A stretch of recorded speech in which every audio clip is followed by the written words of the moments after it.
قل آمنا بالله وما أنزل علينا وما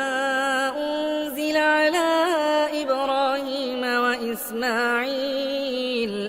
وإسماعيل وإسحاق ويعقوب والأسباط وما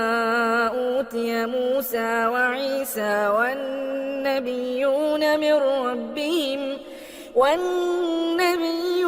من ربهم لا نفرق بين أحد منهم ونحن له مسلمون ومن يبتغ غير الإسلام دينا فلن يقبل منه وهو في الآخرة من الخاسرين كيف يهدي الله قوما كفروا بعد إيمانهم وشهدوا أن الرسول حق وجاءهم البينات والله لا يهدي القوم الظالمين أولئك جزاؤهم أن عليهم لعنة الله والملائكة والناس أجمعين خالدين فيها لا يخفف عنهم العذاب ولا هم ينظرون